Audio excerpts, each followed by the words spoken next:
Assalamu alaikum.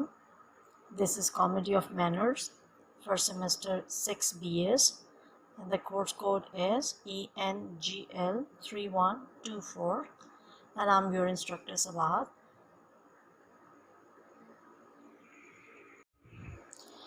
In this lecture, I'll discuss Hedda Gabler, a play written by Henrik Ibsen, and the play was written in 1889 and it was placed in Germany.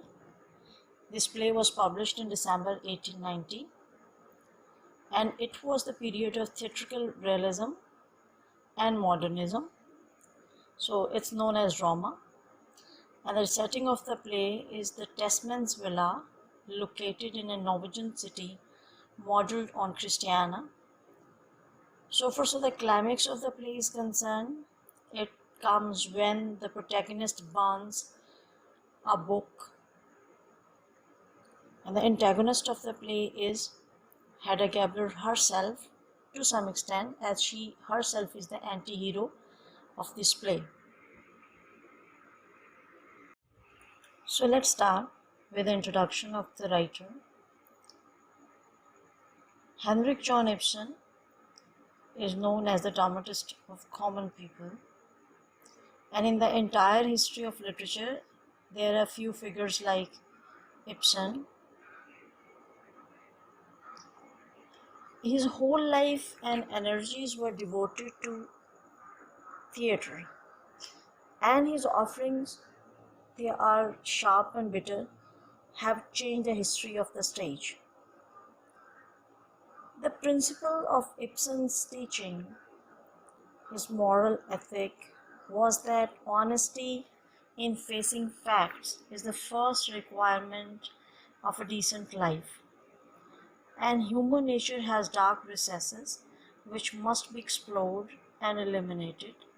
Life definitely has many pitfalls which must be recognized to be avoided, and society has many hypocrisies and disease which must be detached from society, and especially the pressures by which society ensures conformity to its values and suppress individuality.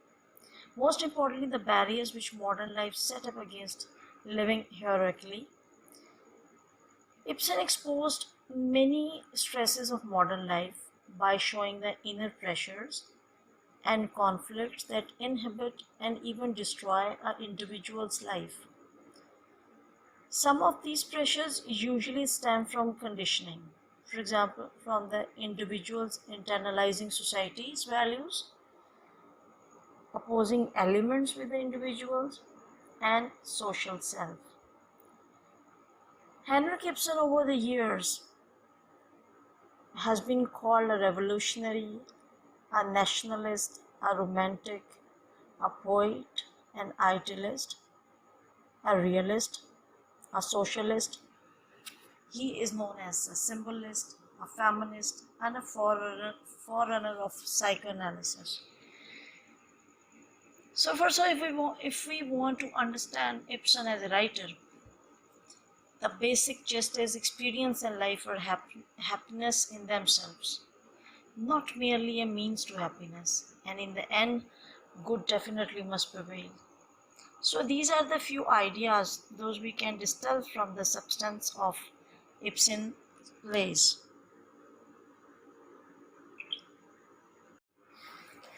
Why this play is given this name, Hedda Gabler? So it may seem surprising that Ibsen titles this play Hedda Gabler when the action of the play begins. His main character is actually named Hedda Tesman. But why does he do this, naming her as Hedda Gabler rather than Hedda Tesman? So the playwright wants us to understand in his words that Hedda as a personality is to be regarded rather as her father's daughter than as her husband's wife. After all, she shares her father's aristocratic and warlike temperament, much more so then Tesman's bourgeois and bookwormish one. Hedda's first name, it should be added appropriately, means strife.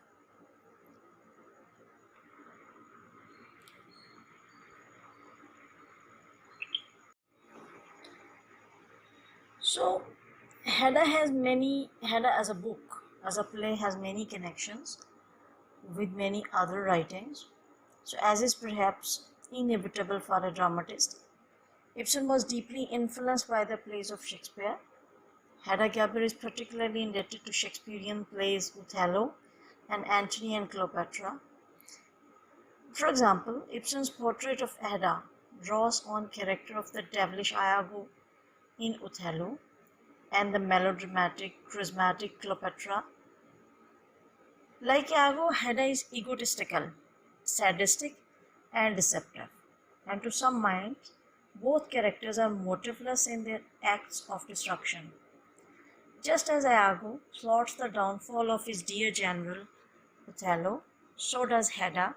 She plots the downfall of her intimate comrade, Alec Labour, and like Cleopatra, on the other hand, Hedda has a touch of the diva about her, and she is also committed to a vision of beauty.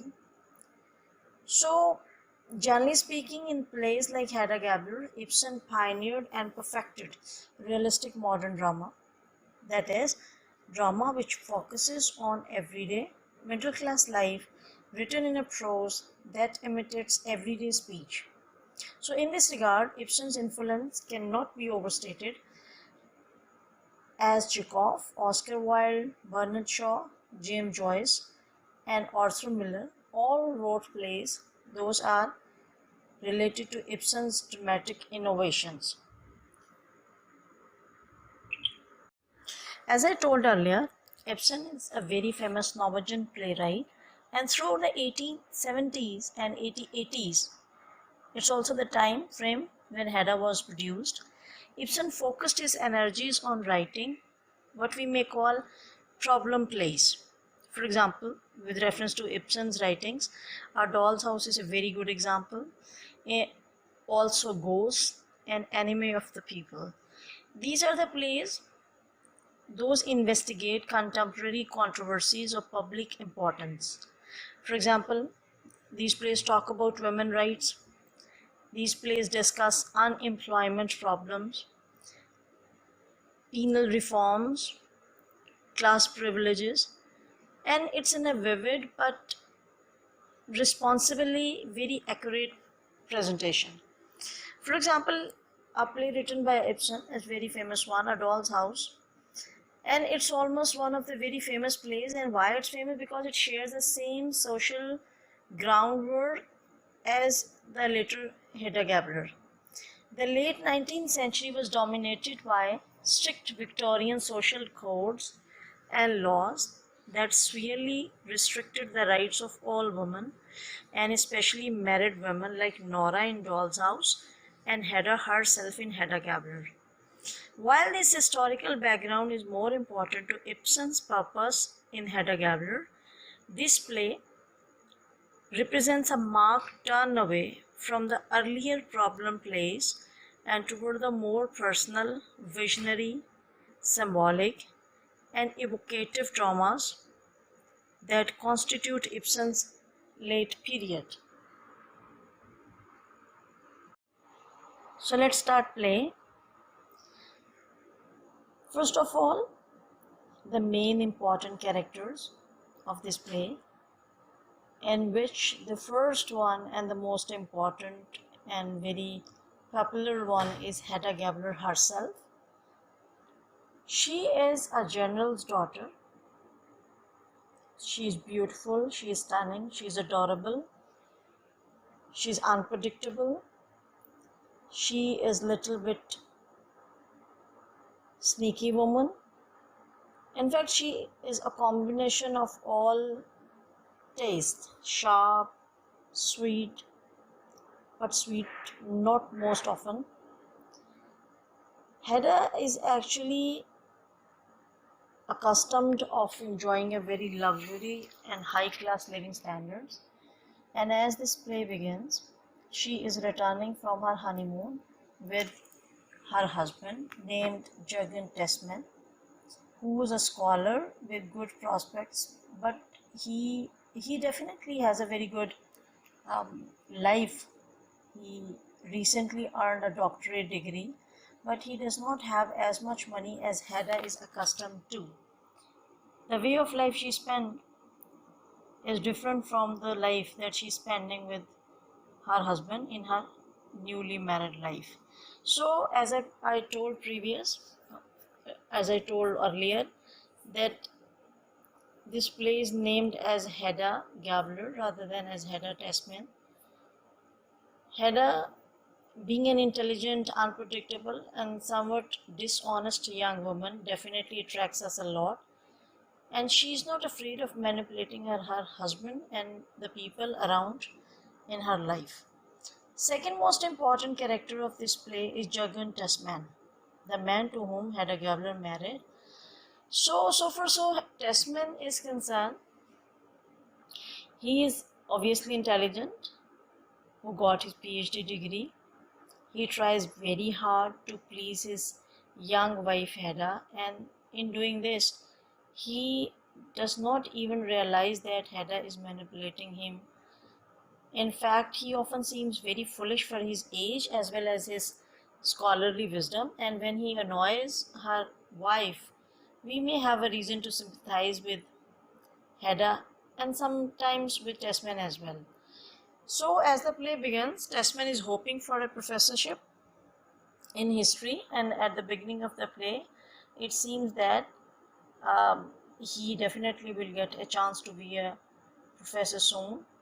And in the beginning of the play, this is also being known to us that he has many rivals in his academic world. Another important character, who is a supportive character in this play, is Julian Tesman. Julian Tesman, or Aunt Julie, is the aunt of Jürgen Tesman, who raised him after Tesman's parents died. She is 65 years old, pleasant woman. She is well-meaning and is constantly hitting in the play that she loves Tesman, and she is very much concerned about his success, his failures, his rivals. Even in fact, every moment of Jürgen's life is her concern. She tries to get along with Hedda, wife of Mr. Tesman, but the difference in their class and social status is painfully apparent, and she is not able to handle. Aunt Julie lives with an invalid sister named as Rena. She is another aunt of Tesman, but she never appears on the stage in play. Another important character in play is Judge Brack. Brack is a judge by profession, but he is relatively belongs to an inferior rank, and he is a family friend both for Tesman as well as Hedda, and he usually used to visit their house regularly. As we will go on with the play happenings, we will see that he usually used to come, and he is known as a very confidential friend in family. So he has connection around the city, and he often usually he is the first to give Tesman's information about alteration in the possibility of his professorship. He seems to enjoy this job of meddling in other people's affairs, and he is very worldly, sharp, and a little bit of cynical man. The play's rival, or we may say that the rival, if we consider Tesman as the hero, because there is a big question mark that who is actually the hero in the play, hero or the heroine in the play. Albert Labo can be seen as a rival of the main male character of the play. He is very genius. He is the biggest competitor in the academic world for Mr. Tesman.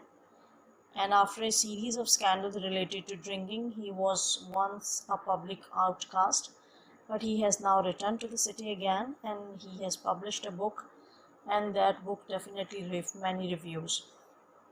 And he is also hoping to have another manuscript ready that is even more challenging and promising for his academic rivals, especially Mr. Tesman. He is associated with a lady named as Mrs. Lester. She worked as a helper in both manuscripts, and most important and a little bit sneaky thing is that he once shared a very close relationship with Hedda that we can term as an affair. So, Mr. Labog, there is a connection of Mrs. Elvested. Mrs. Elvested is a meek but passionate woman. She and her husband hired Mr. Labog as a tutor to the children, and Mrs. Elvested grew attached to him, acting as his personal secretary and aiding him in his research work and writing work.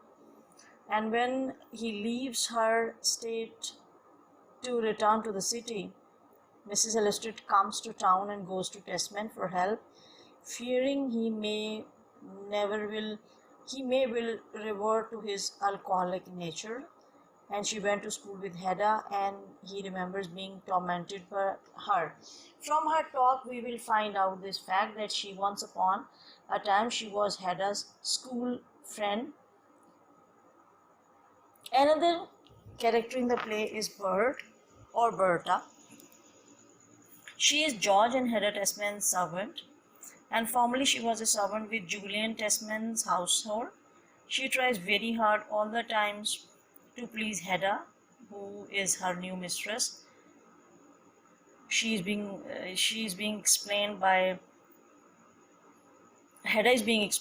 Bert as terribly grand in her ways, but Hedda is quite dissatisfied with her. Another important in terms that this character never appears on the stage, but she is constantly present in the talk of this family, especially Mr. Julian Tesman and Mr. Tesman. And she is dying at the start of the play, and she helped Aunt Julie in the procedure of raising Mr. Tesman as orphan. Hedda Gabler has many important ideas. Those need to be explored. So it's important to understand those ideas first, so that we may get a kind of connection with writer's mindset as well as the reason for the happenings or the events in the play. So the first important idea that is explored through the characters by Ibsen is individual and group.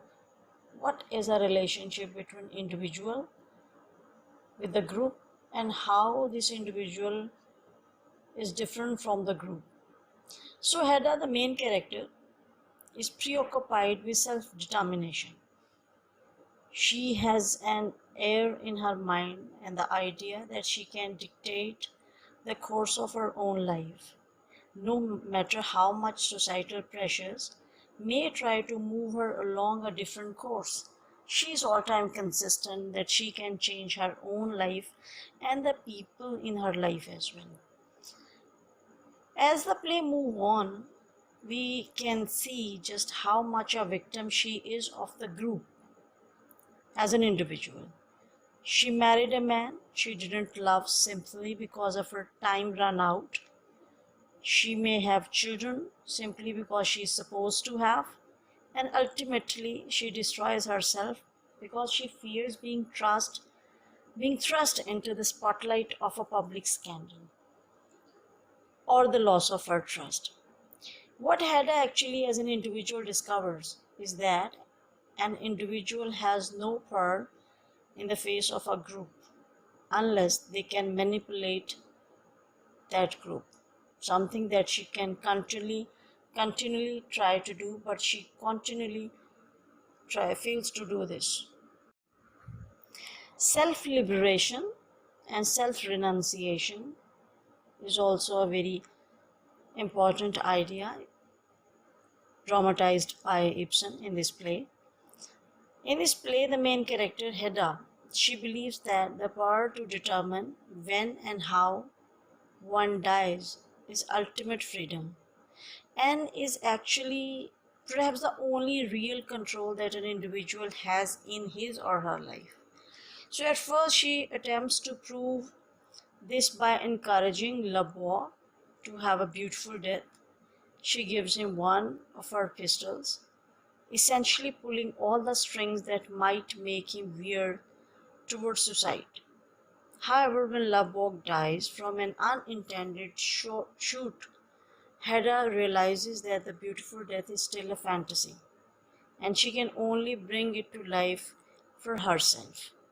When she does, Judge Breck exclaims in the last, and it's one of the very highly charged lines of the play, no one does that. So in finding out a space or place for self-liberty and all the time a self-realization, or always putting ourself or himself or herself as an individual in the process of self-actualization, never mark the right way of life. We definitely have to go back with the norms and the trends of the society to make a smooth running flow or the journey of life.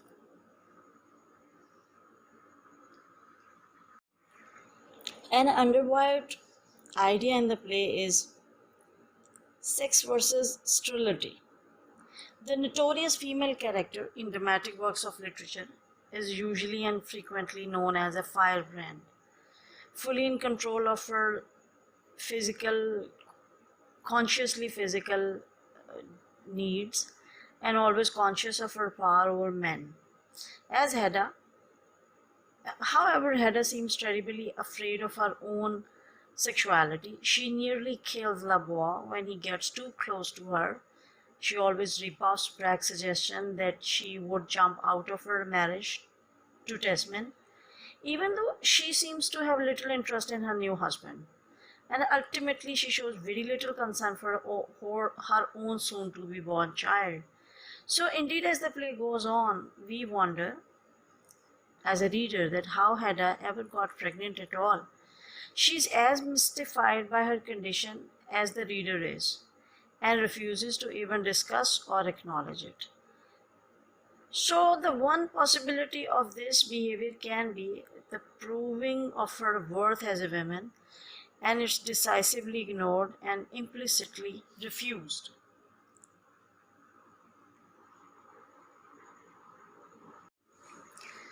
One very compelling theme in Hedda Gabler involves how an individual is groomed to fight and to cope with the stifling pressures of society.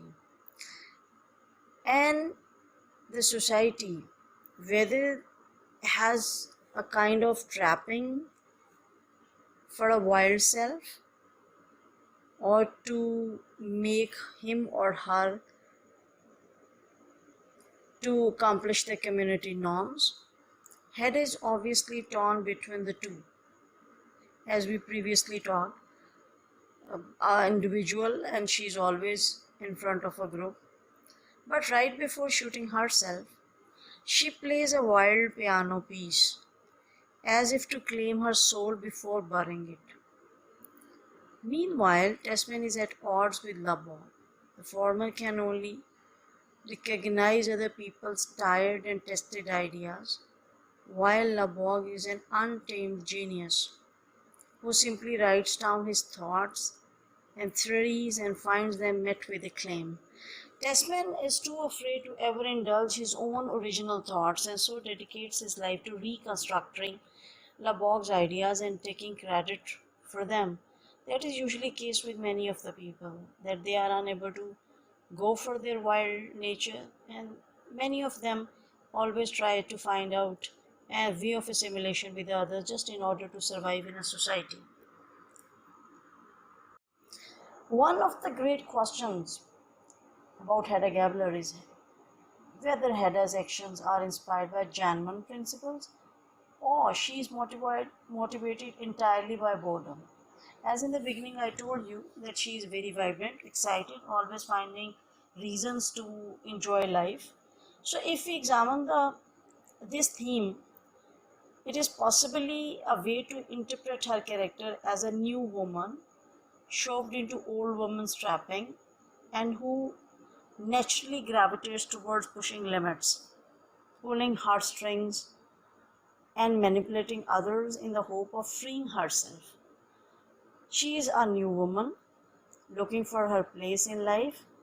However, Hedda continuously finds that her efforts only leave her even more bored, because when she is all the time at contest with the women of her time, suppose in the play, Julian Tesman, Berta, Aunt Rena, and Mrs. Elveston.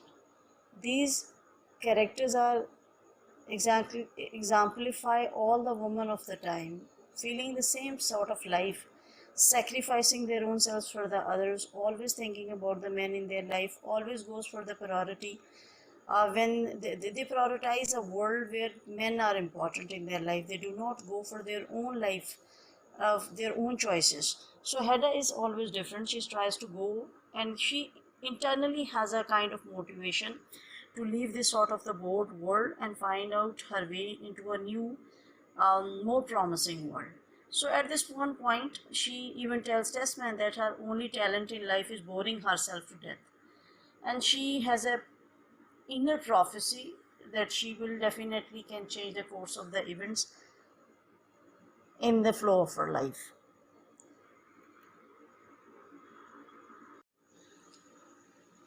A big question about Hedda is is it a tragedy or anti-tragedy? So this is very essential for learners to understand that why this question arises.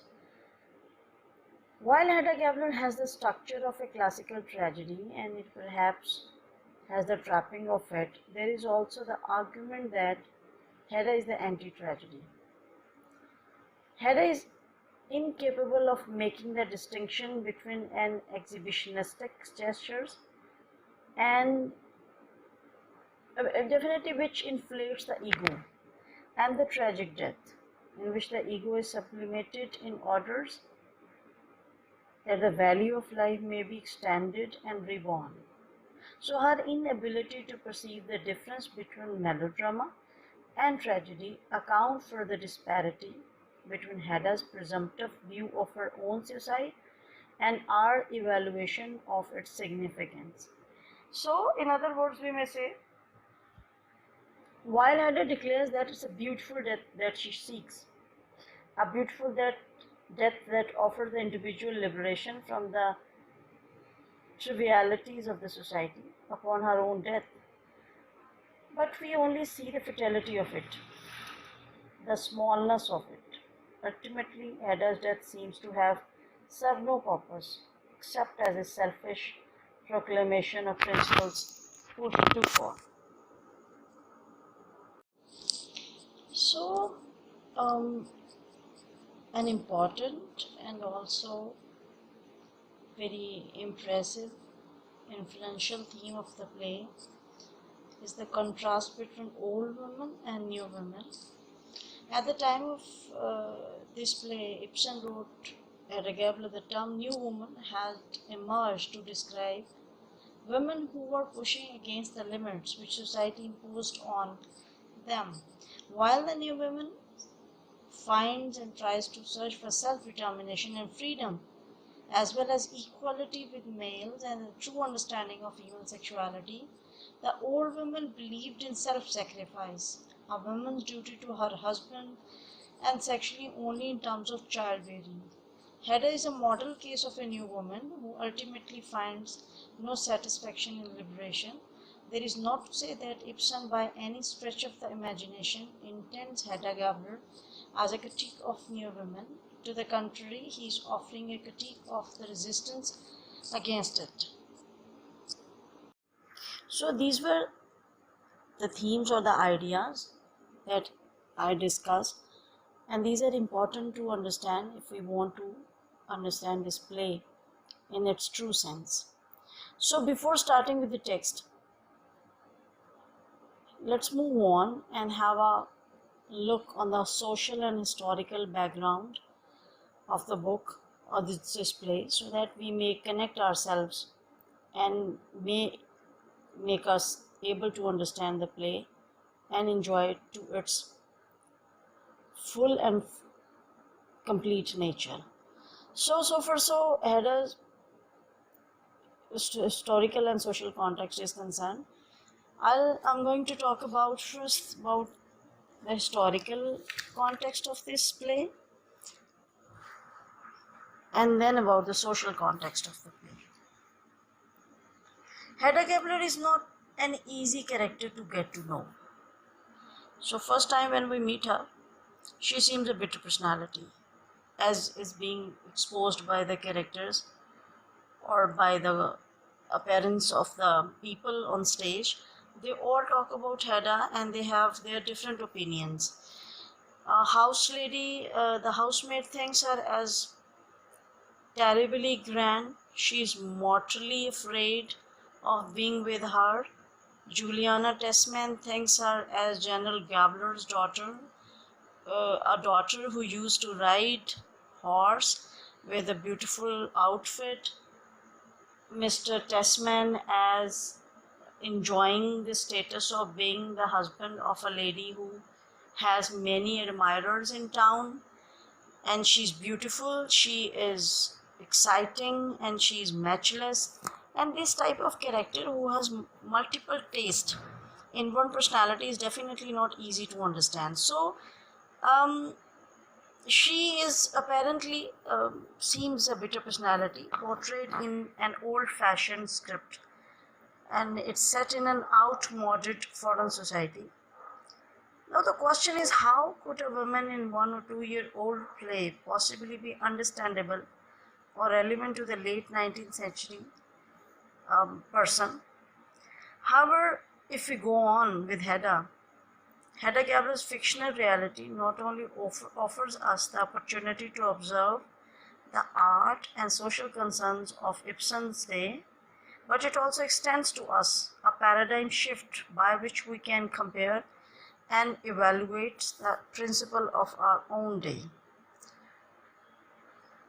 In approaching this play, it is important to recall that Hedda was written as a theatrical work, and it was set in the contemporary realism, not as a historical description of some era. So the differences of culture and period is definitely put a certain distance between the reader of New Times and the subject. Ibsen was more emphatic that his characters were representatives of actual human beings. In many of the plays, as I told in the beginning, his plays actually talk about the common people. And he had begun exploring the human psyche in more symbolic and mystical terms. Hedda definitely marked a return to the theatrical style, which we may term as realism. And realism is actually a method of playwriting in which the internal motivations of the personalities in the play are explored within a specific social context. This realistic style definitely includes the avoidance of devices such as a Shakespearean kind of soliloquies in favor of more natural exposition, and it casually related scenes leading logically to a climax and anticlimax, and the creation of individual behavior directly attributable to the heredity of environment of that specific character. So all external stage details were authentic to the specific and current environment. All the costumes, dialogue, settings were carefully chosen to reveal the characters more critically and to reveal the characters' more psychological impulses. As the text goes on, or in fact in the beginning of the text, in Act 1, the description speaks a lot. It gives an idea, a taste, a hint towards the people, those who are living there, and the flow of events, that what sort of the events are going to be explored over there. So Hedda, in fact, tries to represent this idea where the angel in the house is actually passive and refined, whose responsibility it was to oversee the provision of all well ordered comfort and peace. And it becomes a kind of ideal for middle class women at that time. In all classes of society, in fact, hearth and home acquired the significance of religious symbolism. Women was expected to maintain a walled garden of a home, a place where her husband could find place to be purified from his encounters with the harsh realities of his ruthless business world, and a place where the innocence of her children could be protected. A wife was thought able to maintain this place, the house, because of physical virtue of femininity. Women, by their nature, were intended to purify the sphere of family and home, and especially feminine traits attributed to women, extolled in literature, included a capacity for cheerful docility, sentiments, and delicacy of thought, goodness, unselfishness, joy in serving others, and tact, all spring from a woman's instinctive moral superiority. As we see in the play that Miss Juliana Tesman, all the time she is trying to pacify, soothe, be compassionate, be, in fact, a kind of angel for Mr. Tesman, a kind of angel who does not possess any kind of personality. She does not have her own choices. Whatever the other people are doing in her life, she always sacrifices her own choices just to make them happy and to make that life happy for them. Now the situation was the women world in which she has her house affairs and other things, both literary and social, involves motherhood. A mother was accountable for the health, manners, and morals of her children. She was to be very conscious in training her daughters to assume future angelic duties. And in fact, in addition to passing along the complex body taboos designed to defend purity from earthly animal passion, the middle to upper class mother was to drill her girls in the niceties of the intricate feminine social duties that actually marked her place in the pecking order of the society. So it was like keeping in mind the ultimate goal of a good marriage. Both parents and schools or the society tended to strongly discourage bookishness, vocational aspirations, and other unfeminine behavior. Instead, young women of all classes expected to look after their families and hoped above all for a good husband that is a good provider. They themselves are just like the parasites, do not able to do anything, always wanting for a man for doing things.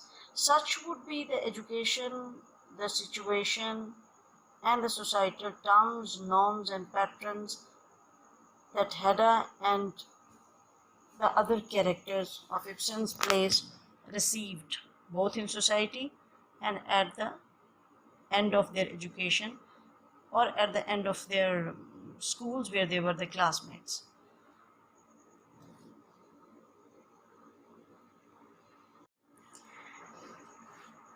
So, viewed in the context of Ibsen's era, Hedda becomes the embodiment of identity crisis facing the middle class woman during their transitional times.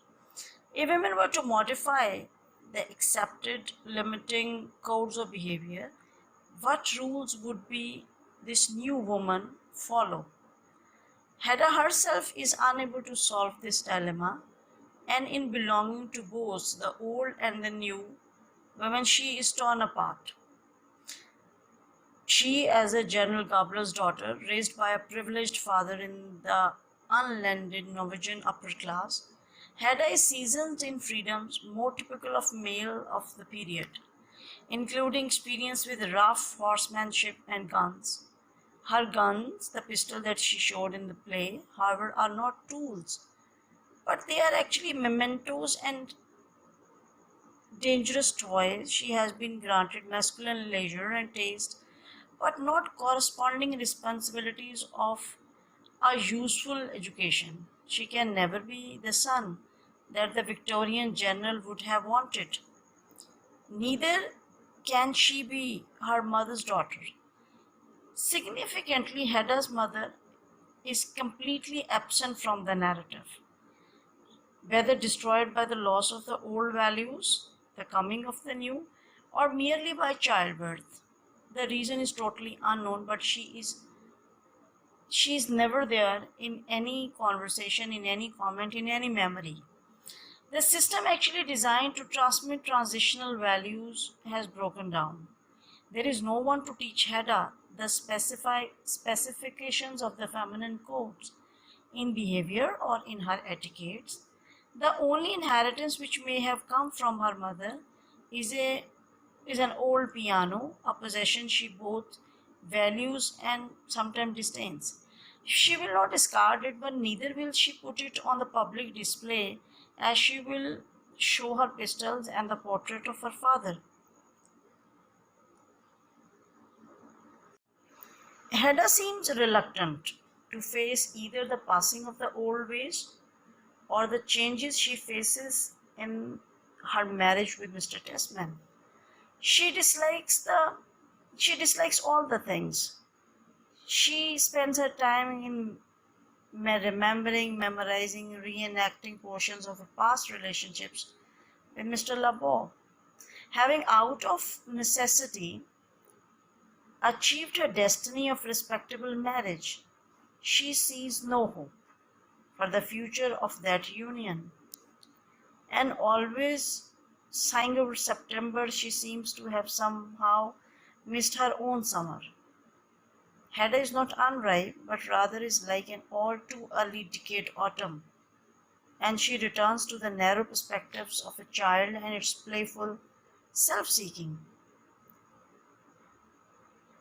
Definitely, she does not look forward to the birth of the child, whose presence in her womb propels her inevitably towards a future of either death in childbed or life as a mother. She has no alternatives. By temperament and upbringing, she is an unsuited for Thea's work as she is for Diana's.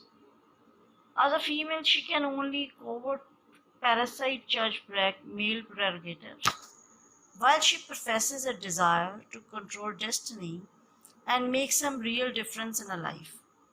She sees no value as a wife and in motherhood, and she participates in the romance of Laboe's dissipates, and it endowed with a taste for the trapping of wealth and ambitions definitely to make her mark in social circles. Hedda lacks both the social training and the inherited money to advance beyond her life desires. She clings to the fading glories of her fame as the dashing Miss Gabler, and she always seeks and wants to have that kind of feeling throughout her life, and that is definitely not possible to do. And a time comes when she herself tries to get jealous of herself. Hedda seems reluctant to face either the passing of the old ways or the changes she faces in her marriage with Mr. Tesman. She dislikes all the things. She spends her time in remembering, memorizing, reenacting portions of her past relationships with Mr. Laboe. Having out of necessity achieved her destiny of respectable marriage, she sees no hope for the future of that union. And always sighing over September, she seems to have somehow missed her own summer.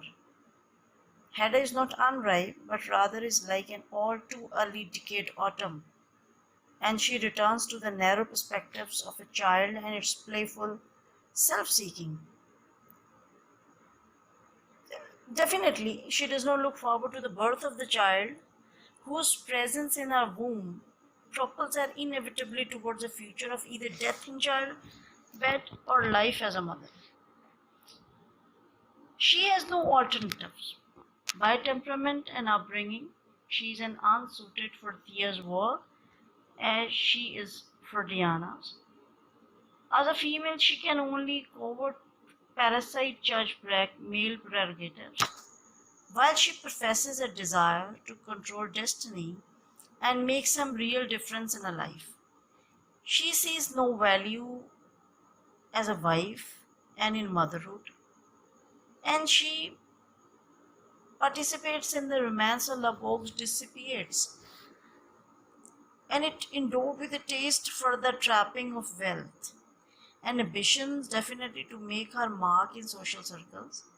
Hedda lacks both the social training and the inherited money to advance beyond her life desires.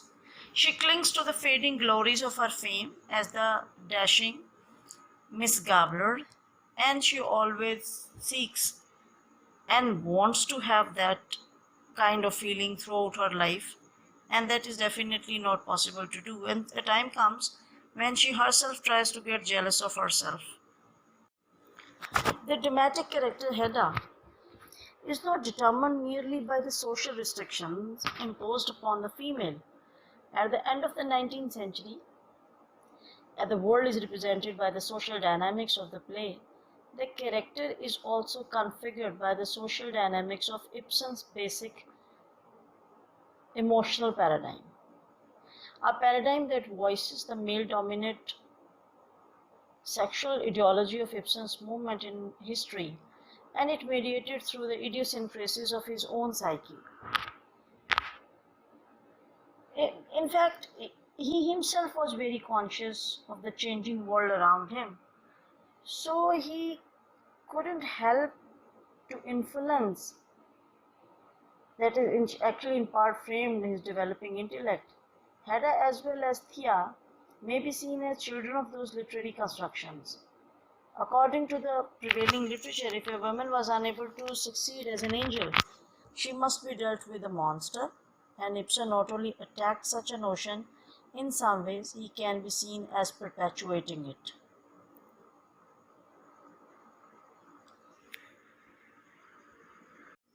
In Hedda Gabler, wife Hedda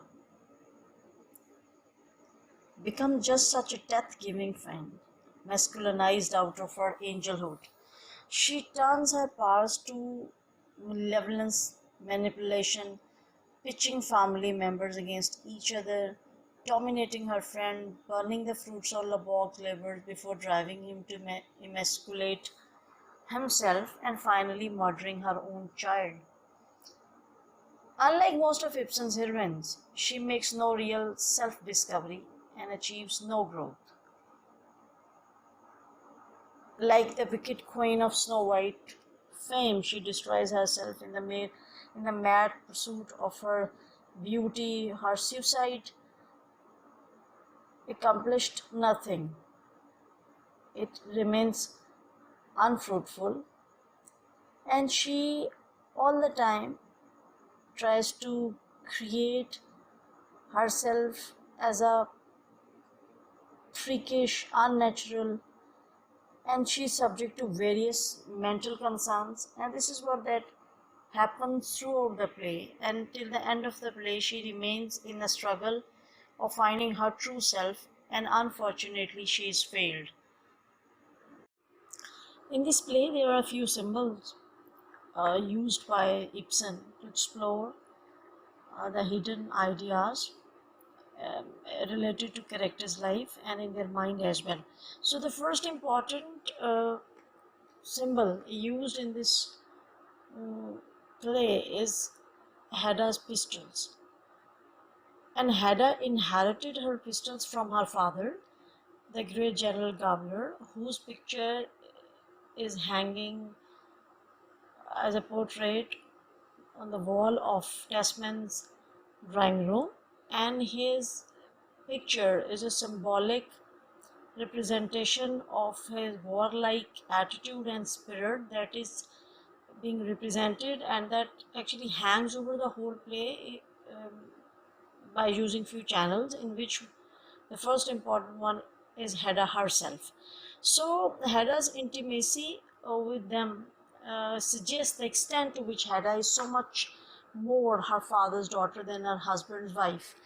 As previously we discussed that the play's title is Hedda Gabler rather than Hedda Tesman, and she is known as Hedda Gabler rather than Hedda Tesman. Although she is a married woman, but she still sustains her identity with her father.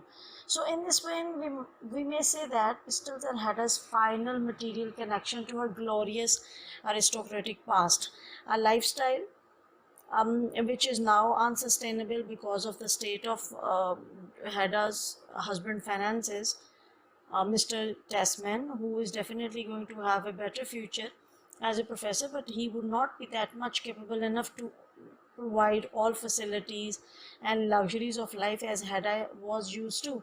So the pistol means much more than this to Hedda. However, they are weapons for warfare, and I felt like artifacts from a man's world which is inaccessible to women like Hedda in a society that is dominated by men. So Hedda feels empowered and free when she holds these instruments of power and domination, as when she fires in Judge Brack's direction when he comes through the garden. So moreover, Hedda herself is a loaded gun, so to speak, in waiting as long as she does to unleash her powers for destruction, and the pistols underscore his characterization. Or in fact, in the end, however, the pistols only empower Hedda in effecting her own self-destruction.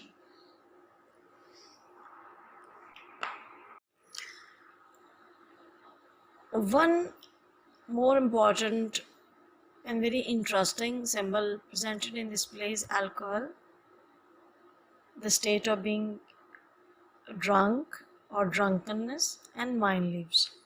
So the excessive consumption of alcohol in the world of Hedda Gabler is definitely a privilege that is only enjoyed by men.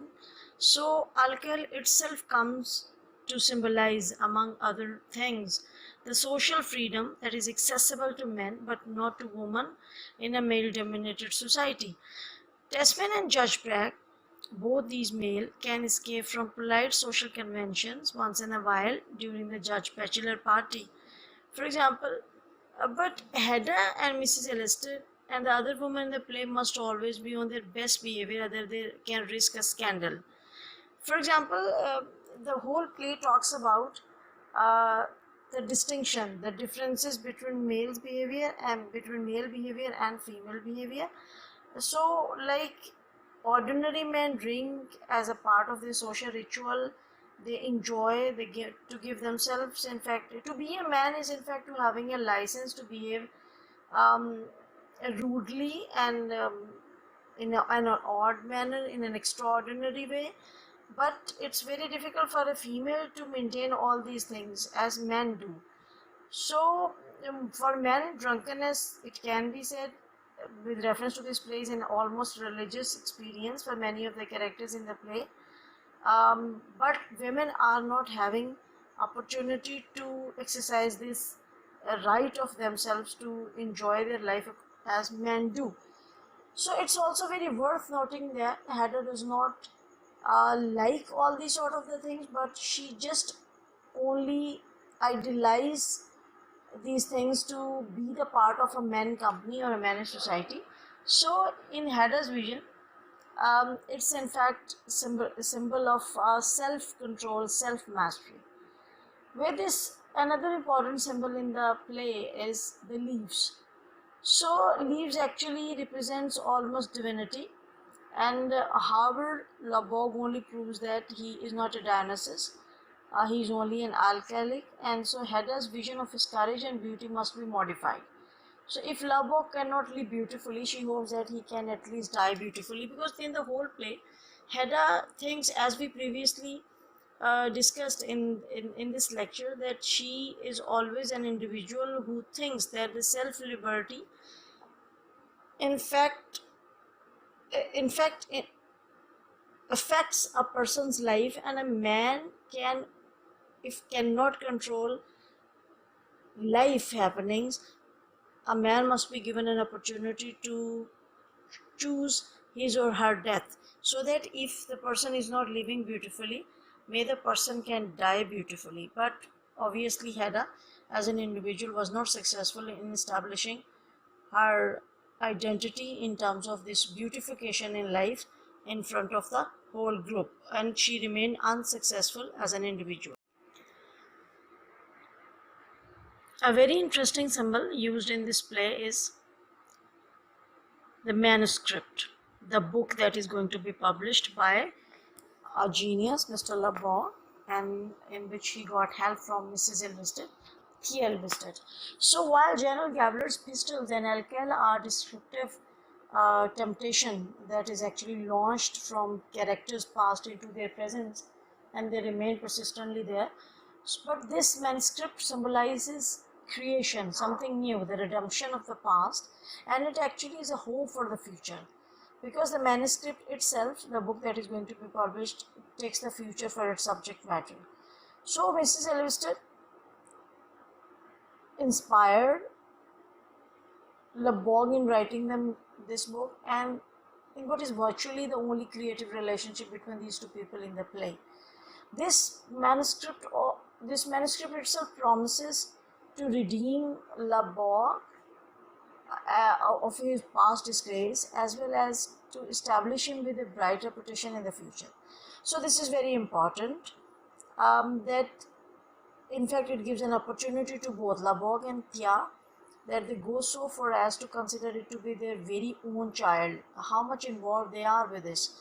However, Labog's lack of self-control coupled with Hedda's destructive nature lead to the loss and fiery death of this child symbolically. And we can compare this with the fact that Hedda, who is pregnant from the beginning of the play, dreads the death and boredom promised by motherhood and takes her unborn child to death with her when she commits suicide. Perhaps Mr. Lister will inspire Tesman to successfully reconstruct the Labog manuscript. This is the only prospect of creative redemption that the play leaves us when it reaches its end. Another interesting symbol used by Ibsen in this play is fire and the Tesman's stove. In fact, Hedda herself is of a fiery nature, and she's actually a symbolic representation of an individual who wants to achieve everything in life at the cost of everything. So in Tesman's drawing room, from the very first description in the beginning of the first act, there is a dark stove which Ibsen all the time invites us to pay attention to throughout the play. Hedda goes towards it when Tesman tries to show her his cherished old slippers, and Hedda forces Miss Lester to sit next to it. And then she all the time, most of the cases in the play, we will see her sitting, and in fact she consciously chooses the place to sit over there where the stove is. So Hedda conceals herself, in fact, all the time in a disguise. So this, as the stove conceals the fire in itself, so does Hedda. So there is a kind of fantastic and hateful, violent relationship between Hedda and this stove. The stove and its fire symbolize destruction and how domestication can conceal but not certain destruction powers. It should also be pointed out that when Hedda destroys Labog and Thea's manuscript, she refers to it as their child, and this stove in fact burns their child. The image Ibsen is evoking is that of child sacrifice, especially the ancient practice of making children go into a furnace where they would be burned to death in honor of the gods. So in fact this has a kind of relationship with the previous experiences of Hedda, and in fact it's a kind of connection between Hedda's life and the life of Labog.